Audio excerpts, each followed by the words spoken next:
नमस्कार दोस्तों, कथा वाचन में आप सभी का स्वागत है। इस वीडियो में हम आपको कार्तिक महात्म्य का 35वां अध्याय सुनाएंगे। अगर आपको यह वीडियो पसंद आए तो प्लीज़ इसे लाइक, शेयर, सब्सक्राइब करना ना भूलें। अनुपम कथा कार्तिक होती है संपन्न, इसको पढ़ने से श्री हरि होते हैं प्रसन्न। इतनी कथा सुनकर सभी ऋषि सूत जी से बोले, हे सूत जी, अब आप हमें तुलसी विवाह की विधि बताइए। सूत जी बोले, कार्तिक शुक्ला नवमी को द्वापर युग का आरंभ हुआ है, अतः यह तिथि दान और उपवास में क्रमशः पूर्वा व्यापिनी तथा परहा व्यापिनी हो तो ग्रहा है। इस तिथि को नवमी से एकादशी तक मनुष्य शास्त्रोक्त विधि से तुलसी के विवाह का उत्सव करे तो उसे कन्यादान का फल प्राप्त होता है।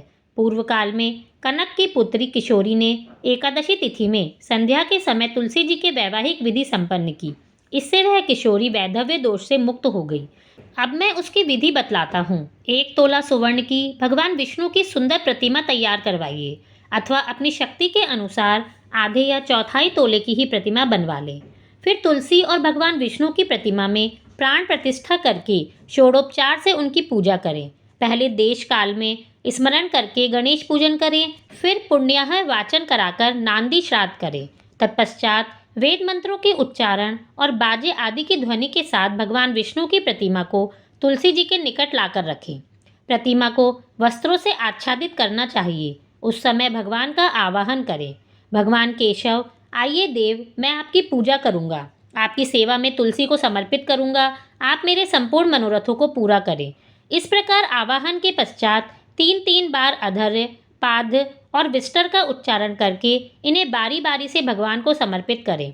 फिर आचमनीय पद का 3 बार उच्चारण करके भगवान को आचमन कराएं। इसके बाद कांसे के बर्तन में दही, घी और शहद रखकर उसे कांसे के पात्र से ही ढक दे और भगवान को अर्पण करते हुए कहें, हे वासुदेव, आपको नमस्कार है। यह मधुपर्क, दही, घी और शहद के मिश्रण को मधुपर्क कहते हैं, ग्रहण कीजिए। तदंतर हरिद्रा लेपन और अभ्यंग कार्य संपन्न करके गोधूली की वेला में तुलसी और विष्णु जी का पूजन पृथक पृथक करना चाहिए। दोनों को एक दूसरे के सम्मुख रखकर मंगल पाठ करें। जब भगवान सूर्य कुछ कुछ दिखाई देते हों तब कन्यादान का संकल्प करें। अपने गोत्र और प्रवर का उच्चारण करके आदि की 3 पीढ़ियों का भी आवर्तन करें। तत्पश्चात भगवान से इस प्रकार कहें, आदि, मध्य और अंत से रहित त्रिभुवन प्रतिपालक परमेश्वर, इस तुलसी दल को आप विवाह की विधि से ग्रहण करें।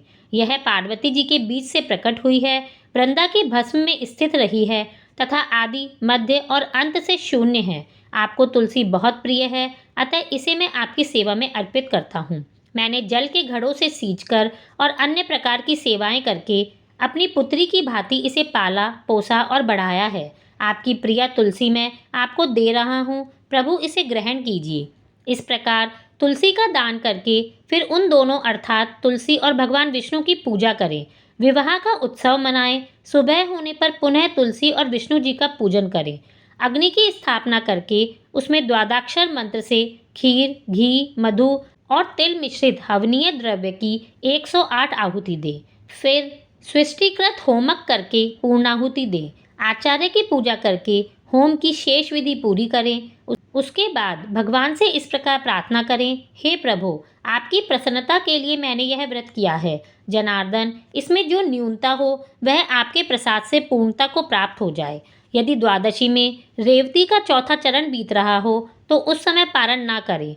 जो उस समय पारण करता है वह अपने व्रत को निष्फल कर देता है। भोजन के पश्चात तुलसी के स्वतः गलकर गिरे हुए पत्तों को खाकर मनुष्य सब पापों से मुक्त हो जाता है। भोजन के अंत में ऊख, आंवला और बेर का फल खा लेने से उच्छिष्ट दोष भी मिट जाता है। तदंतर भगवान का विसर्जन करते हुए कहें, हे भगवान, आप तुलसी के साथ बैकुंठ धाम में पधारें। प्रभु, मेरे द्वारा की हुई पूजा ग्रहण करके आप सदैव संतुष्टि करें।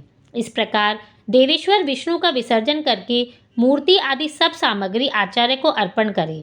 इससे मनुष्य कृतार्थ हो जाता है। यह विधि सुनाकर सूत जी ने ऋषियों से कहा, हे ऋषियों, इस प्रकार जो मनुष्य श्रद्धापूर्वक सत्य, शांति, संतोष को धारण करता है, भगवान विष्णु को तुलसी दल समर्पित करता है, उसके सभी पापों का नाश हो जाता है और वह संसार के दुखों को भोगकर अंत में विष्णु लोक को जाता है। हे ऋषिवरों, यह कार्तिक महात्म्य सभी रोगों और संपूर्ण पापों का नाश करने वाला है। जो मनुष्य इस महात्म्य को भक्तिपूर्वक सुनता है, जो सुनकर धारण करता है, वह सभी पापों से मुक्त हो भगवान विष्णु के लोक को जाता है। जिसकी बुद्धि खोटी हो या जो श्रद्धा से हीन हो, ऐसे किसी भी मनुष्य को यह महात्म्य नहीं सुनना चाहिए। इस प्रकार कार्तिक महात्म्य का 35वां अध्याय संपूर्ण होता है। धन्यवाद।